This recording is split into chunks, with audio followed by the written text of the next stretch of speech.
So, welcome to this week's episode of the Foresting Tomorrow podcast. And this week we have a special because we're joined by Peter Hasulyó from, I think, maybe a lot of you know him from ForestryBrief. That's at least the way that we learned about you, Peter. So, welcome to the show. Thanks for having me, guys. It's an honor. Oh, it's an honor from our side. So, Peter, of course, you're the man behind the ForestryBrief, which is a newsletter. At least us here in the office enjoy quite a bit. I think, of course, you'll get the chance to talk more about ForestryBrief, but it seems like you pretty much cover everything in terms of forestry within the newsletter. Everything from EUDR, of course, fills a bit, but also about how the market situation are and new technologies and everything. So how did you actually came about to creating that newsletter? Well, it was quite a long journey to arrive here, actually. So I do like writing, and I have a bit of a background in it because I'm a forestry engineer by education. That's basically a university level forestry degree in Hungary, where I'm come from. So I'm Hungarian. You probably can hear it from my accent, or well, hope not very much, but yeah, I guess I have some. And so after the university, which I finished in Sopron, this is basically the only forestry university in Hungary. I did a few years in the profession, also in the field. Well, it wasn't the field; it was the office, because I was hired by one of the state forest companies in Hungary, and I was doing trade, basically timber trade. And after 3 years, I decided that this is not really what I signed up for, so I quit. And one of the hunting magazines in Hungary, Nimrod, or the editor-in-chief, found me because of some translation work, which I have been doing for 2 decades now in English, German, and Hungarian, and well, mostly professional stuff, so forestry and wildlife management. And he decided to give me a job. So basically, I have 6 years of experience as a journalist, which was my main profession and the breadwinning, basically, for my family back then. And I really do like newsletters and stuff like that. So I was taking a look at different topics and different good newsletters, like I'm not really into crypto, but you probably heard about the Milk Road, which deals with crypto, the Hustle from Sampar, and the stuff like that, Morning Brew, and so on. But I was curious if there is anything regarding our profession, like forestry, and I didn't really find anything besides like company newsletters, from ForDoc or Less Prom or stuff like that, which basically promotes their own content. But there was no curated newsletter for getting together all the information regarding forestry. And then I said, hey, why not do that? Why not try that? Because let's see how it works out. And first I wanted to go like global, because I said, hey, forestry is quite a niche thing to do. And it probably doesn't make sense to write just for, I don't know, 50 or 100 people. But then as I took a step into it, I realized that global forestry is such a huge topic that I have to like niche down. So that's how I ended up with European stuff, which I cover in ForestryBrief now. And well, I started it this summer, so 5 months ago. Just published EFP number 41 today. So it's Tuesday as we are recording. I don't know when this is going to air, but I hope you got it and enjoyed it. Of course, it deals with the EUDR as the main topic, because we just had the official EUDR postponement. So that's something that everyone can be happy about. And it seems like, yes. Let's see what happens with that then. Yeah, so this is basically the genesis or the origin story of ForestryBrief, and I'm happy to hear that you enjoy it. I got a few good messages and notes from people that they actually find it valuable. So I'm continuing ever since to do that, and hope to do so in the future. I think it's very good, and the newsletters that you just mentioned in the introduction is newsletters that at least I and Rasmus also consume, and I can clearly see clearly see the inspiration coming down to the one that you do. Yeah, That's well good. done. Thank you very much.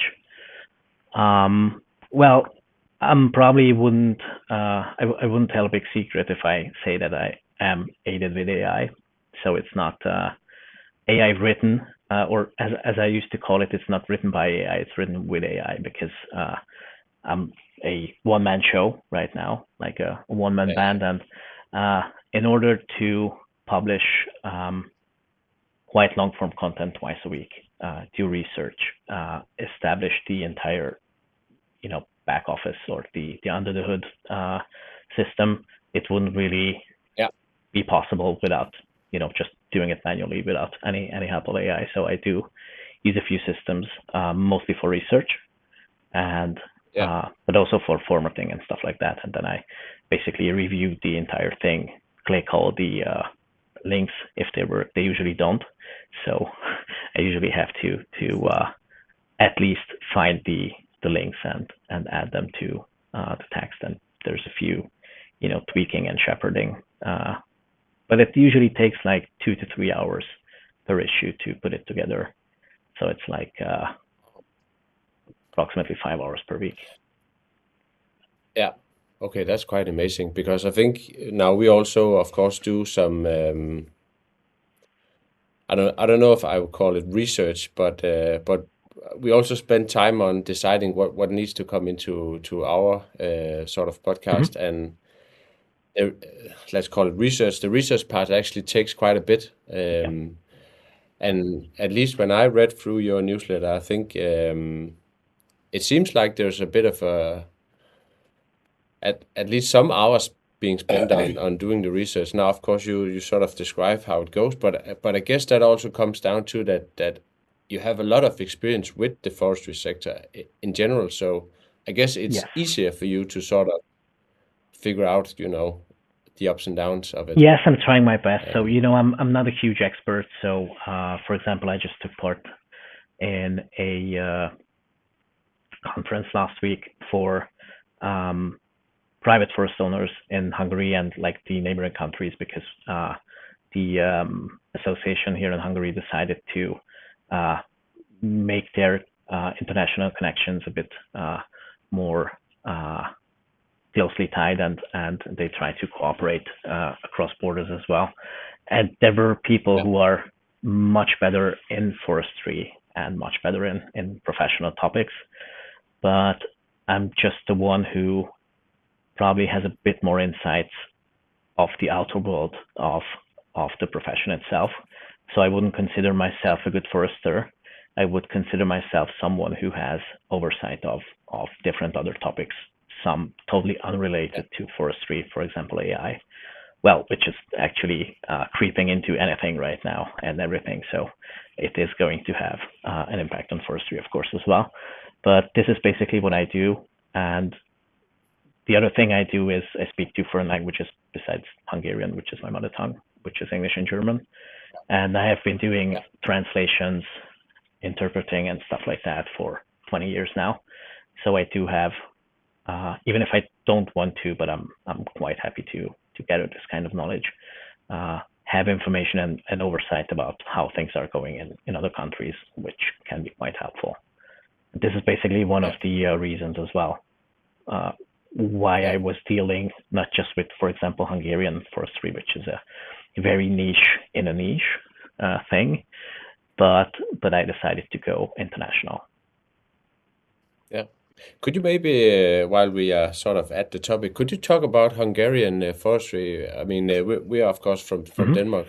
And so to summarize, just in a few sentences, we have a small country in Central Europe, which is about 93,000 square kilometers. It used to be. I've actually been in Hungary maybe like I don't know, 30 times. Okay, so then you know the background or surroundings. So it used to be bigger Yeah. before the First World War, but then we had this so-called Trianon Pact, which took most of the forests and like 2/3 of the country and created other countries or gave parts to Hungary, to other countries, other neighboring countries. And the borders were drawn in a way which benefit the neighbors. So, for example, if you take forests, for example, 84% of Hungarian forests got to countries which are others than Hungary now, Slovakia, Romania, and so on. That's mainly the Carpathian region and the Tatra Mountains and Transylvania, which is part of Romania now, but it's still called Transylvania in Romanian administration, I think. And we were left with like a 12% forest cover, which was mostly plain lands. And we have, well, mountains. We call them mountains, but the highest point of Hungary is like 1,050 meters. So it's considered, well, hills, basically. And these forests were mainly fuel production forests. So they were used for firewood. Some were used for producing building material, of course, as well, especially in the mountains or hills. But it was a very unforested country. And in the last 100 years, we, as a profession, managed to increase the 12% to more than 22, I guess now. So we are over 2 million hectares of forest land in Hungary. Okay. It does have different uses. Most of it is broadleaf. We do have a few conifer stands, and we had like a conifer program back in the socialist era when they tried to plant Scots pine, black pine, and other hardy species which would resist the Great Plains climate. But those are dying off, not just because of climate change, but because it wasn't a good idea to plant them in the first place. So they were dying off before the rapid effects of climate change as well. But now they're almost entirely gone or just dying out, basically. Most of Hungarian forests is broadleaf, so oak, different oaks, and Turkey oak, for example, which is considered like a different piece of or kind of oak in our taxonomy. We do have some mixed ones. We do have poplars, which are planted as well, and hybrids from them. We have a few beech stands, but those are, succumbing to climate change quite rapidly. We had like 6% of beech, which is disappearing due to climatic reasons. And we have an introduced species from America, which is quite significant here. It's the black locust, Robinia pseudoacacia.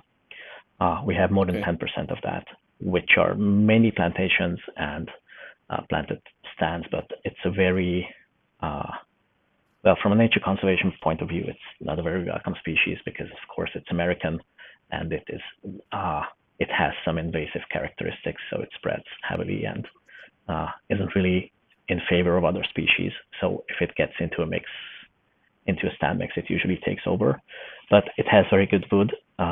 It does have a nitrogen fixing characteristic, just like odor and like legumes and stuff like that. So it's quite important from that aspect as well.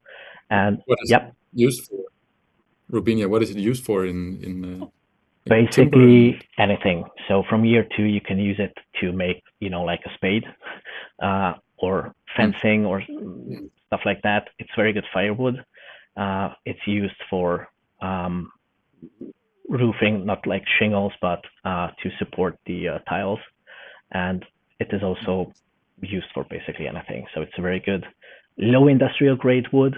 So you're not going to make beautiful oak or planks similar to oak, for example, from it, but it's a very good firewood, and it grows rapidly. So it has a rotation age of like 40 years. So it's not like 120 like oak. Yeah, we use it a lot for fencing Yeah. as well in Denmark, but we can't grow it ourselves. That's good. The growing season is too small in Denmark, or too short. Well, we have a few, so if you like, I can get you some good connections to Robinia growers. Yeah, so this is Hungarian forestry in a nutshell, and there's one other aspect which I'd like to mention, that it is a very heavy state influenced industry here. So I think 57% of forests are state owned. The rest is privately owned, which are mostly small owners, like a few hundred hectares max, but rather a few tens of hectares.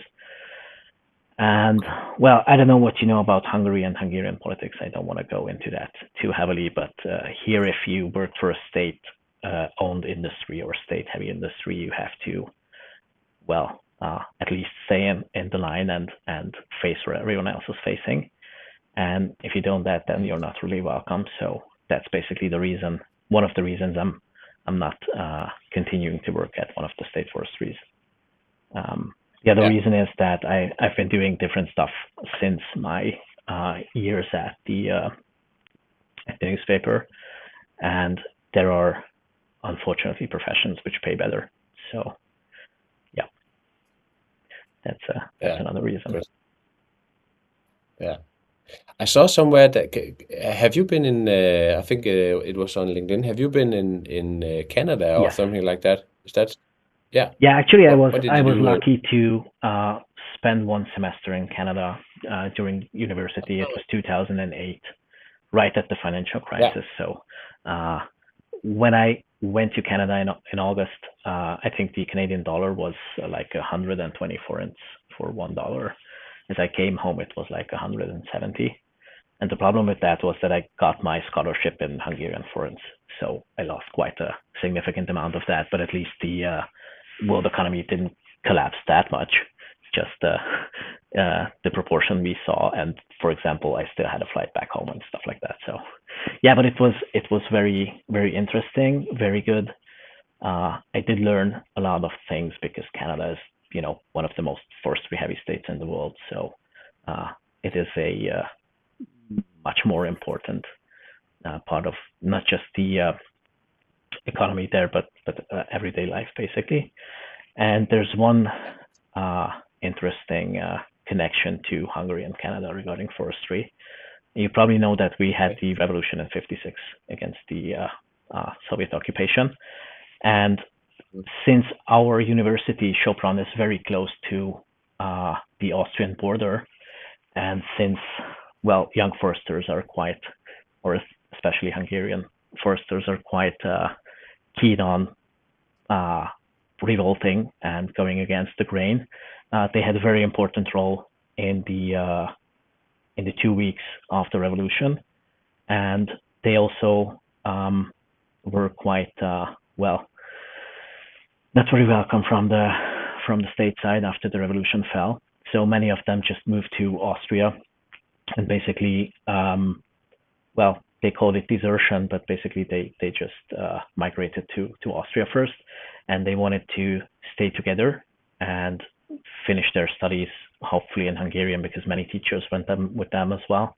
I think there were like 200 to 300 people in total from the university, students, teachers, janitors, and basically everyone else who decided that they don't want to be punished by the state for what they did as taking part in the revolution.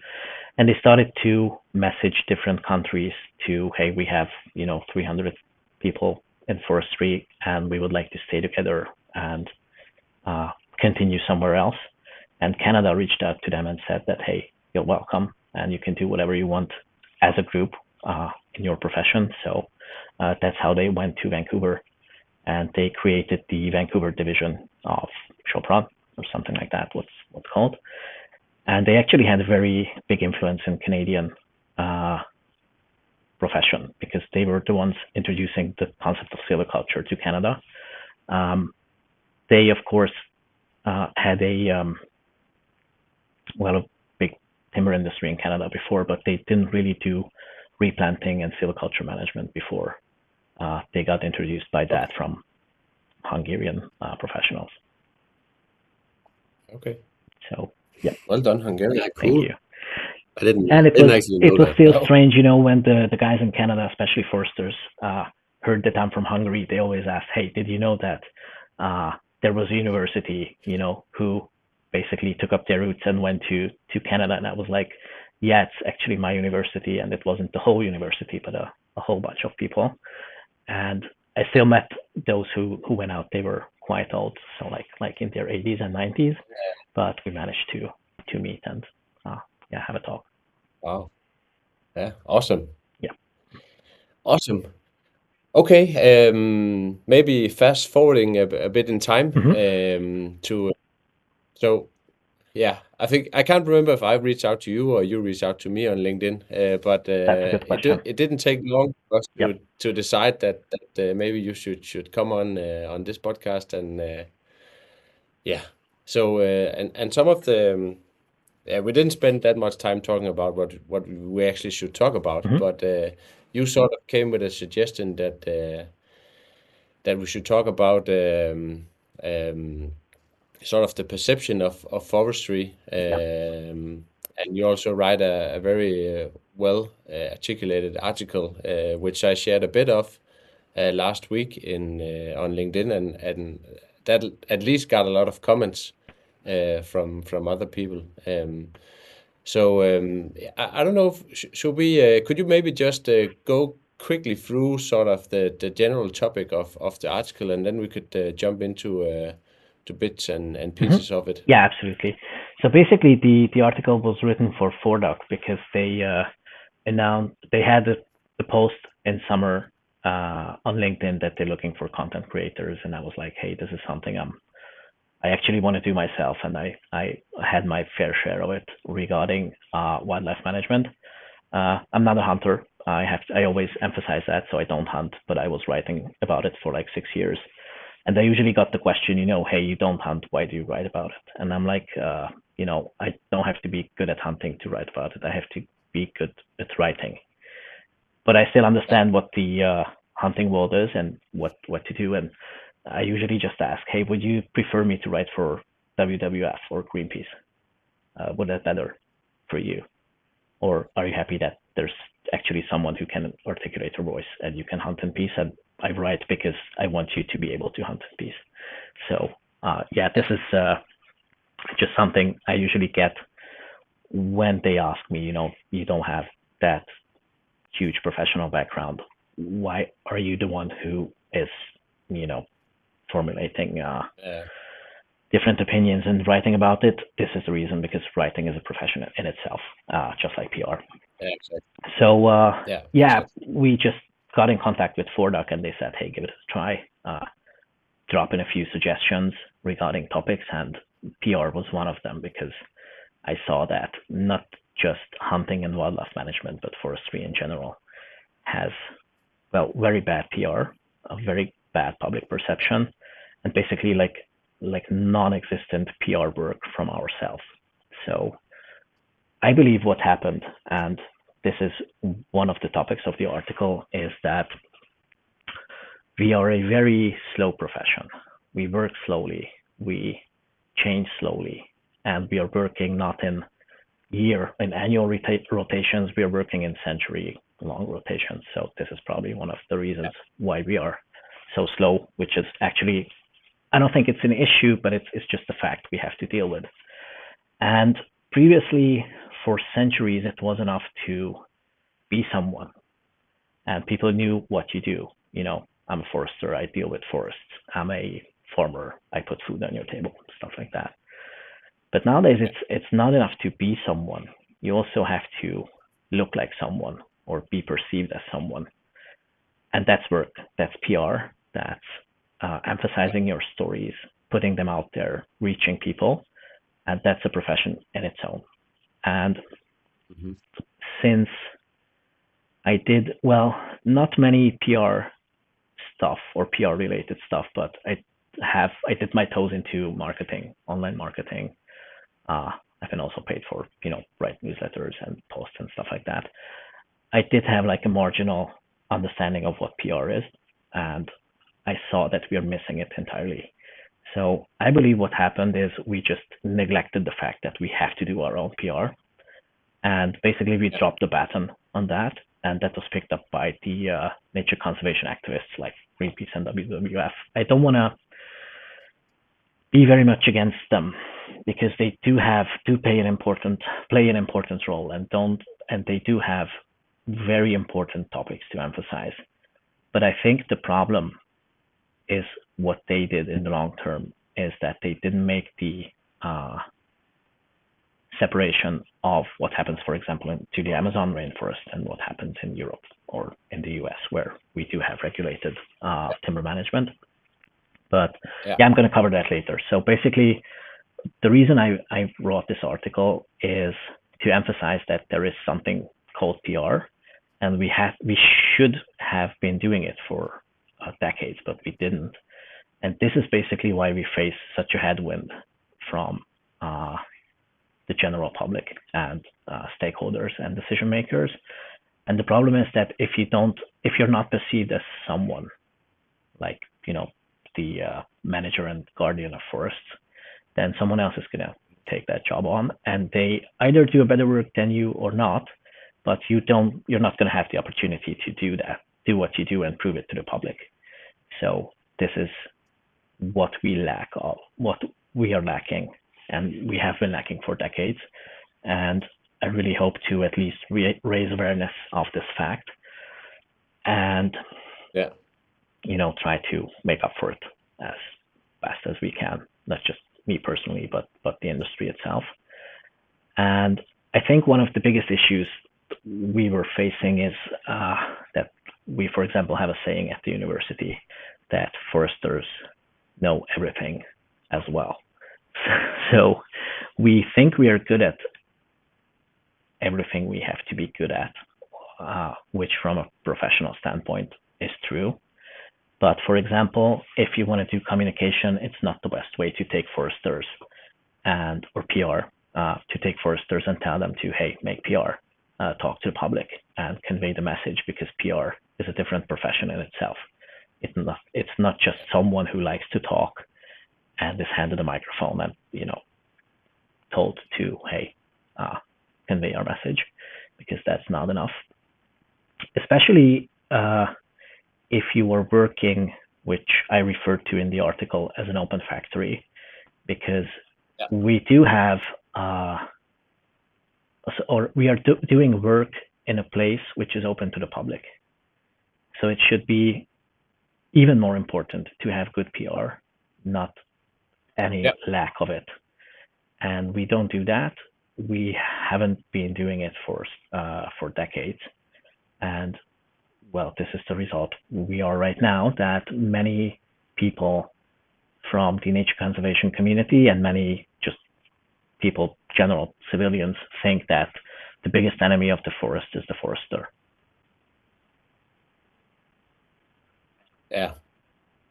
Do you think it's gotten any better the last few years? Because in Denmark, I think it's gotten a little bit better the past few years in Denmark, at least.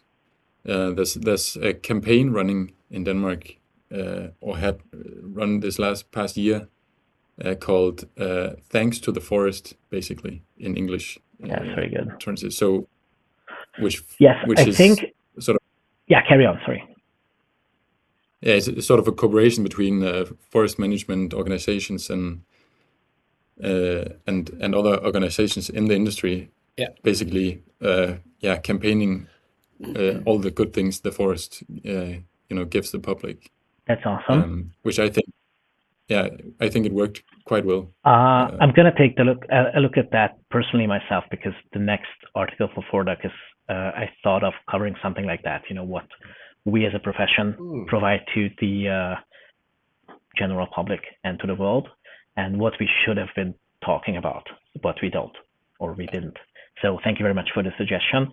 Yeah, I think it's getting better. I think professionals are realizing that we're lacking this. The problem is that it has been taking so long to realize this, that we have a very huge gap to cover and to close, and we might not be able to do that in every aspect. But at least the fact that we are getting more and more aware of it and seeing that we have a gap to close, it basically is the first step, and the first step in a good direction, I think.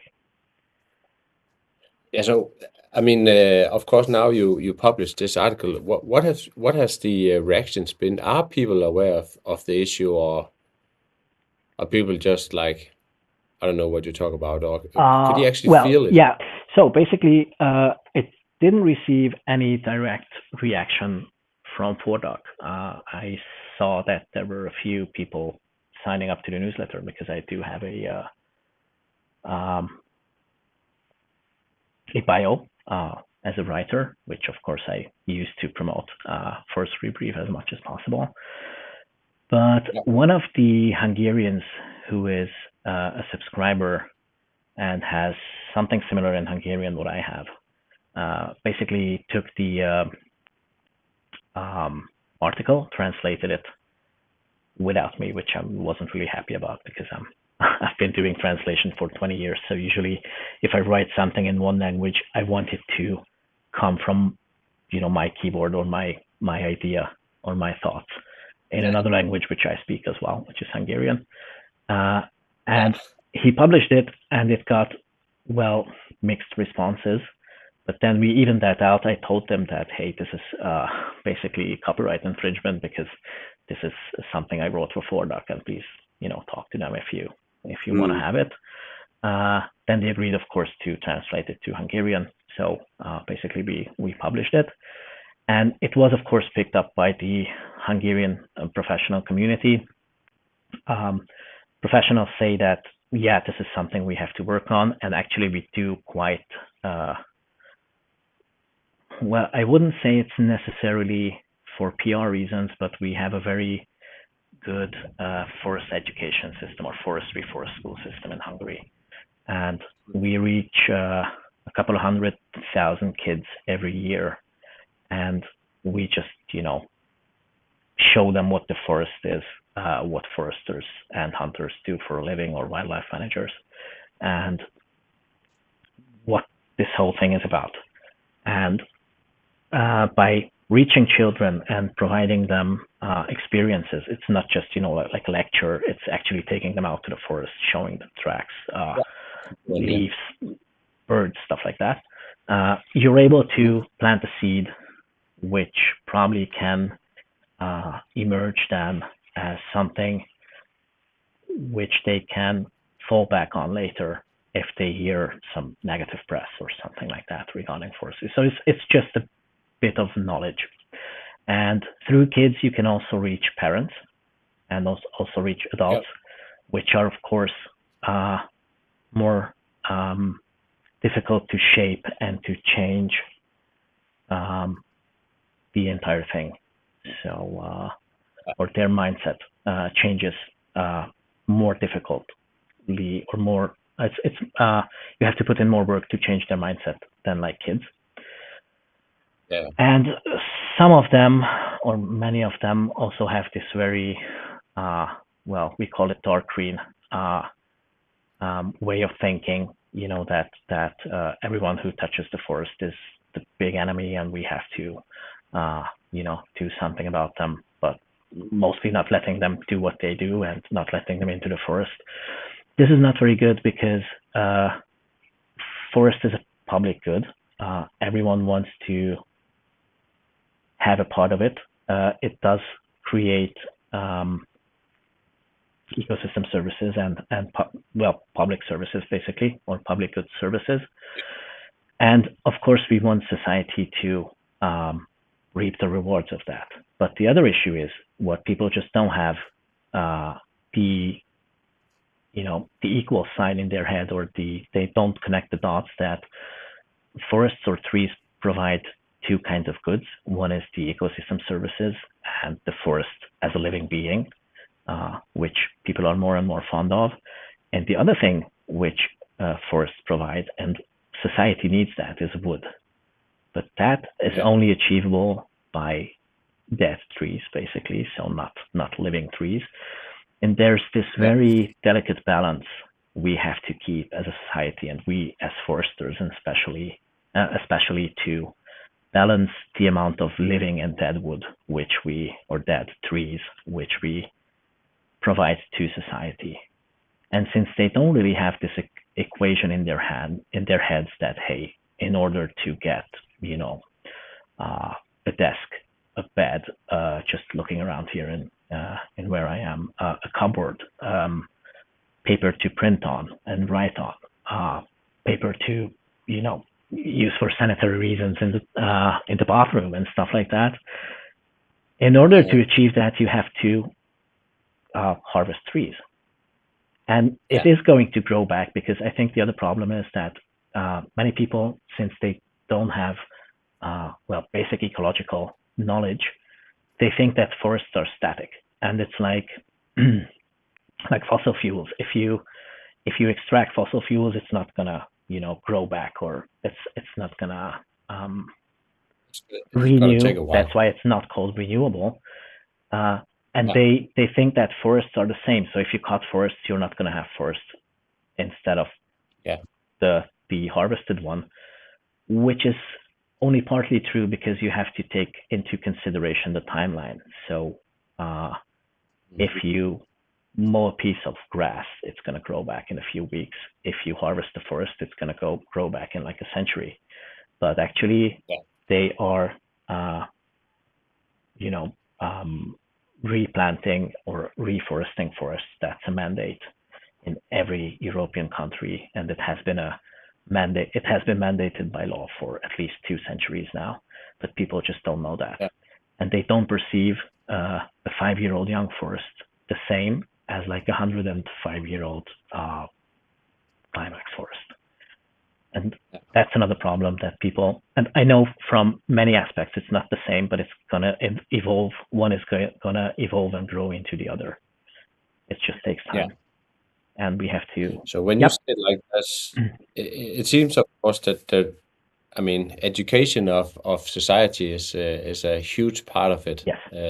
Because you just said something that's very obvious to people within the industry, but you're absolutely true when you talk to people, and also when you read through the press, that's the conclusion that you get to what you just described. Yeah, absolutely. And I think also the Danish campaign, this thanks to the forest, or whatever it's called in English.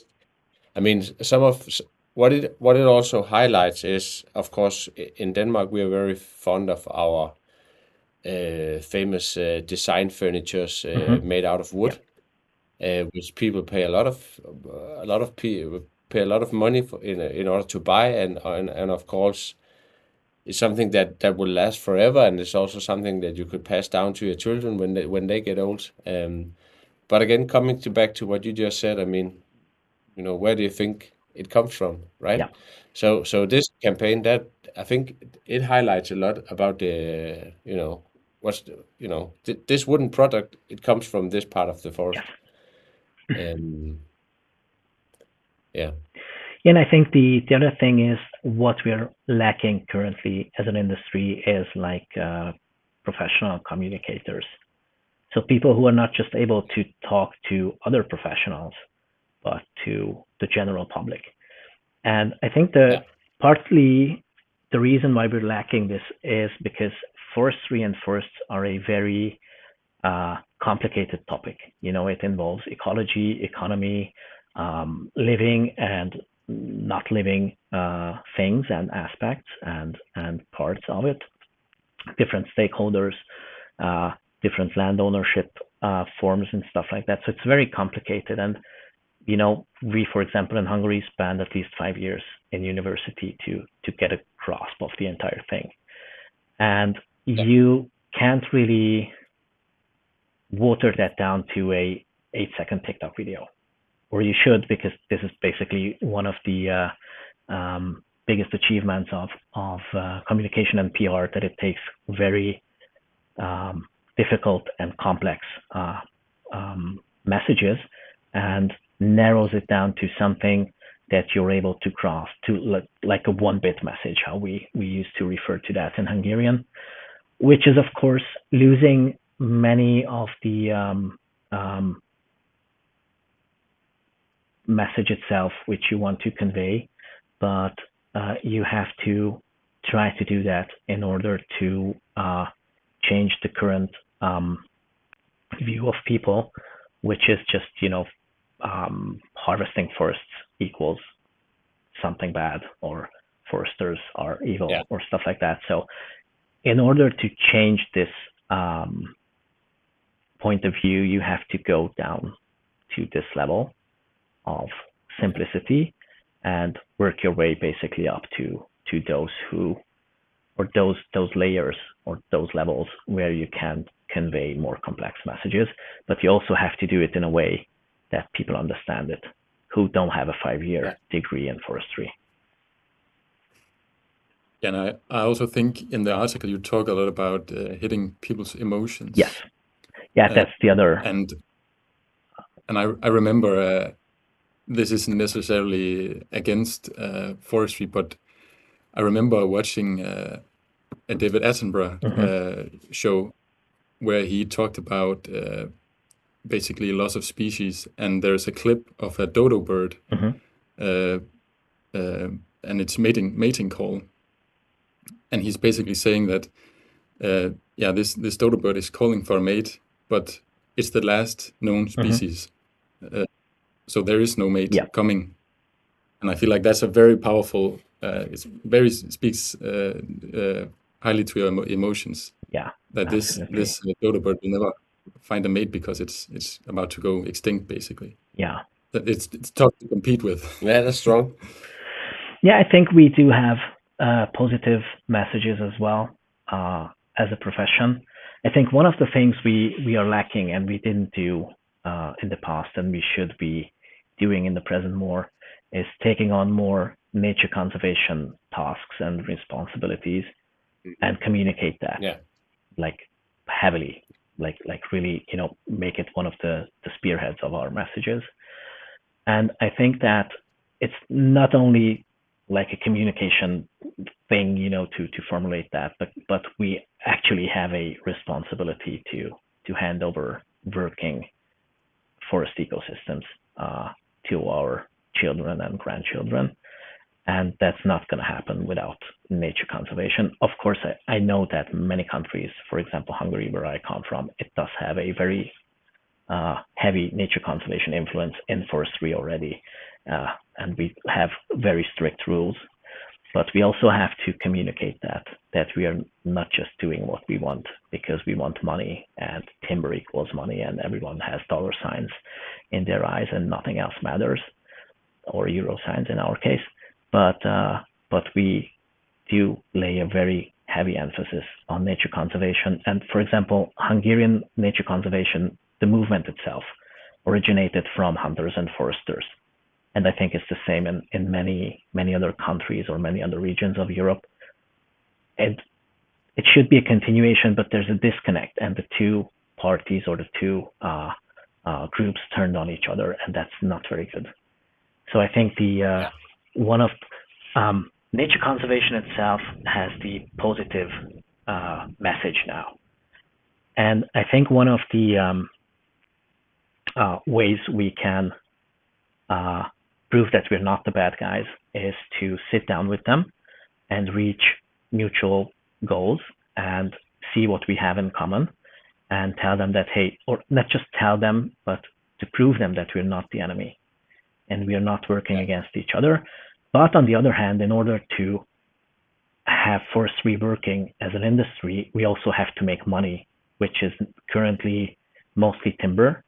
But as, for example, carbon credits and nature conservation credits or bio credits or whatever it's called is gaining traction, I think it is also very important for us foresters to take part in this. Because we are the ones who understand how forests work. Bankers don't understand it. And we have to use our knowledge and hand it over to them. And in order to not make it something which was a good idea but didn't turn out well, like communism, but actually try to make the best out of the idea and out of the initiative, which does have public backing now and stakeholder backing. Yeah. And I also think it's important that we are stick together in the industry and absolutely, and call people out when they're not doing sustainable practice, because every time a story pops up in the news, we all have to defend each other pretty much. Yes. And when it's not in your own country, there's different examples of this in Denmark, where something has happened in Romania, maybe with the FSC, and now FSC is not really trusted in Denmark. So yeah, we have to all strive to do a good job. Yeah, I think so as well. And I think that just cross-border initiatives, or just having like international conferences and getting to know each other in the industry is very important in this regard as well. In other regards is because we are facing similar challenges, and you don't have to reinvent the wheel all the time. For example, if you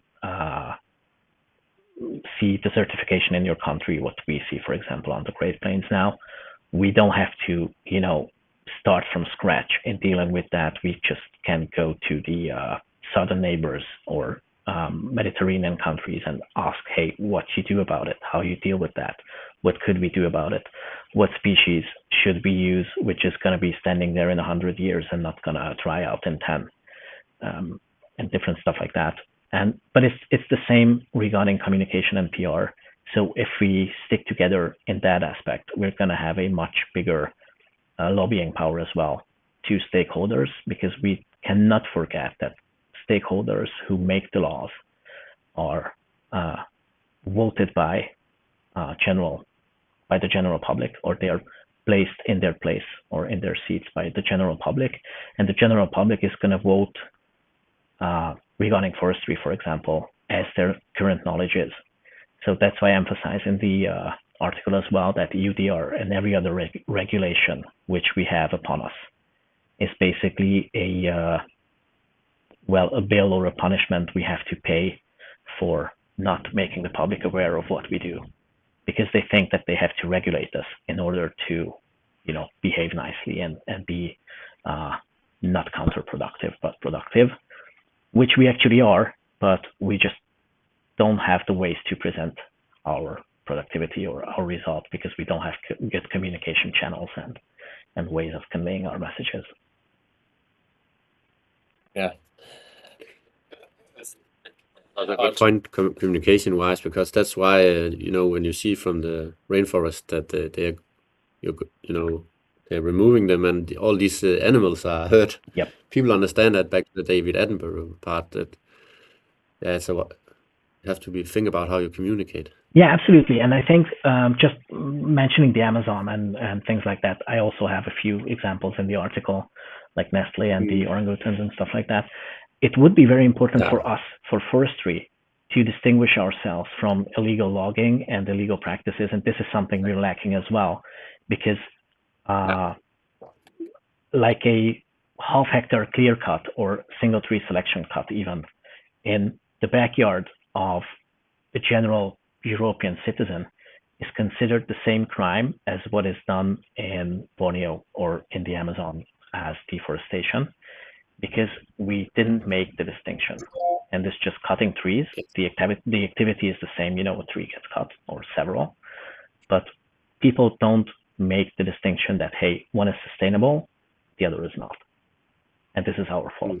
I'm totally sure about that. Yeah, it's an important point, and you're totally right. I don't know. Do we have any more questions for Peter? I think we covered a lot of about the whole PR thing. Is a very interesting topic, I think. Yeah. And maybe, Peter, we should have you on the show when you do the follow-up on ForDAC as well. I'm happy to do so. It's gonna be maybe just shed some light on. Yeah. I'm happy to Yeah, do a second round, what? of course, because this is a topic that I think is not emphasized enough, not just in the industry but outside either. And yeah, I could talk about that for days, basically. So yeah, I think we can do that. Could you maybe just shed some light on what it will cover your next article? Well, my next idea was, which is already approved by ForDoc, is to what we have talked about previously. To gather what benefits the forestry industry provides and has been providing to the general public, and how to communicate that, how to emphasize that, what we currently don't do. I don't want to go into very big details in like communication and PR practices, but just to think, because I think one of the biggest problems is, for example, if you do something that's like second nature to you, it's obvious, and you don't think about it in a way that, hey, this is something I could communicate or emphasize because that's something good. It's just totally natural for you. But if you don't communicate that, it's like when you go to a job interview and someone asks, hey, what are your strengths? You have no idea about it because it's second nature to you. And this is what I want to emphasize, or just gather and put in a list or in an article for the industry to see that, hey, this and this and this is something we can be proud of. We should be proud of, and we should communicate better or emphasize more. Yeah. Yeah, and there's also a lot of the Danish forestry companies at the moment. They do small video clips on social, telling about all bits and kinds of forestry, and just a couple of days ago, I saw a guy you have studied with, I think, telling about the lower part of a log. It was rotten, and how they decided to shift the quality of that log. Maybe you could just it's just basic forestry things we learn in school that the general public does have no idea about. So once again, it's kind of educating the general public about all these different things. We're not just doing things. There's a sort of a thought behind everything we do. Yeah, I think this is the first step, actually, to get on the same common ground. Yeah, that's maybe the important part of that video, is just to highlight that we actually think about what we do. It's not we just cut things down and then across everything. Yeah, but I think that's back to what Peter also has written, this with the open factory. You actually need to communicate way more than everyone else, because everyone has they can get into your area. So you need to actually communicate much more than other industries. Yeah, exactly. And others have professional PR people. We don't have them. Not just, big companies have them. I'm pretty sure that Stora Enso, for example, or Metsä Group or the others, they do have like full-time communication or PR stuff. But we as an industry don't have that. And many, for example, professional associations don't have dedicated communicators. Of course, there are, for example, there's the FAO-FCN, which is the Forest Communicators Network, who do a great job in this. But I think this in itself is not enough.